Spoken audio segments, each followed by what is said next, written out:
अच्छा जी, आज है एक्सरसाइज 12.6। ठीक है, न्यू एक्सरसाइज स्टार्ट होगी हमारी, एक्सरसाइज नंबर 12.6। अब इसमें अगर आप देखेंगे फर्स्ट क्वेश्चन है solve each equation giving general solutions. ठीक है, तो फर्स्ट सेकंड और थर्ड पार्ट तीनों सेम है। जैसे एक पार्ट मैं करूँगी वैसे बाकी दोनों पार्ट्स आपने करने हैं। ठीक हो गया, तो यहाँ पे मैं कर लेती हूँ, मेरे ख्याल से फर्स्ट पार्ट में कर लेती हूँ। कॉस का साइन और टेन का आपने ऐसे ही करना है। बस इसमें भी आपने वही बात याद रखनी है, पीरियड्स क्या थे साइन कॉस टेन के। साइन का पीरियड था हमारे पास जो सा था 2 पाई था, कॉस का भी हमारे पास 2 पाई था, टेन जो सा था वो हमारे पास किसके इक्वल था, पाई के पीरियड्स में ये था। उसके अलावा क्वाड्रेंट्स भी याद हो अगर आपको, तो मैंने आपको बताए थे। ठीक है, तो इसमें क्वाड्रेंट्स भी याद रखने हैं। पहले क्वाड्रेंट में थीटा होता है, दूसरे क्वाड्रेंट में पाई माइनस थीटा, थर्ड में पाई प्लस थीटा, लास्ट में 2 पाई माइनस थीटा। ठीक है, ये हमने पढ़ा हुआ है सब कुछ, तो ये सारा कुछ तो बाकी वही है। यहाँ पे अब वही मैं कॉस वाला फंक्शन लेके इसको सॉल्व कर रही हूँ। ठीक है, फर्स्ट क्वेश्चन में लेके सॉल्व कर रही हूँ, तो बाकी सेकंड और थर्ड पार्ट सेम आपने ऐसे ही करने हैं। तो सबसे पहले कॉस ऑफ एक्स जो सा है ये हमारे पास किसके इक्वल जा रहा है जी, √3/2। ठीक है, इसके बाद यहाँ से x को अलग करेंगे तो x is equal to cos, इधर आगे क्या हो जाएगा, cos inverse of √3/2।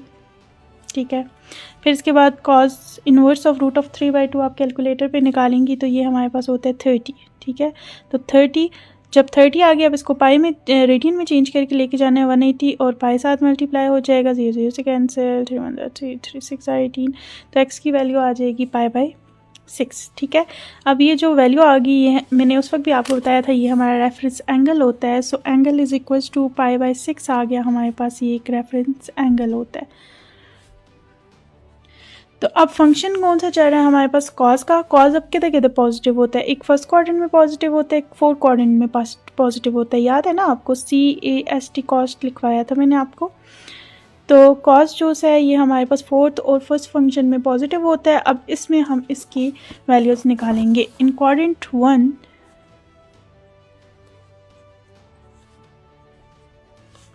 Theta is equal to, theta ही है हमारे पास, थीटा इज इक्वल टू क्या जा रहा है जी हमारे पास π/6। इन फोर्थ क्वाड्रेंट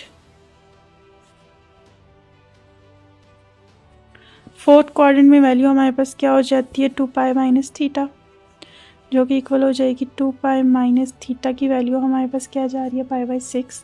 ले लेंगे हम एलसीएम, तो 6 2 = 12, तो ये आ जाएगा 11 π/6, ये हमारे पास वैल्यू आ जाएगी। ठीक है, सो अब हमारे पास क्या आ रही हैं, दो वैल्यूज़ आ गई, एक ही आ गई, ये दोनों तो सेम ही आ रही हैं, और एक ये आ गई। तो रेंज में अब हम लिखेंगे x के आंसर्स को। ठीक है, सोल्यूशन सेट में। सो x इज इक्वल टू, पहला आंसर क्या, π/6 प्लस इसके साथ 2n पाई लगेगा, क्यों, क्योंकि कॉस का जो हमारे पास पीरियड है वो 2 पाई होता है, तो 2n पाई फर्स्ट वैल्यू, और इसी के साथ दूसरा भी हमारे पास सोल्यूशन बन रहा है 11 π/6 प्लस 2n पाई।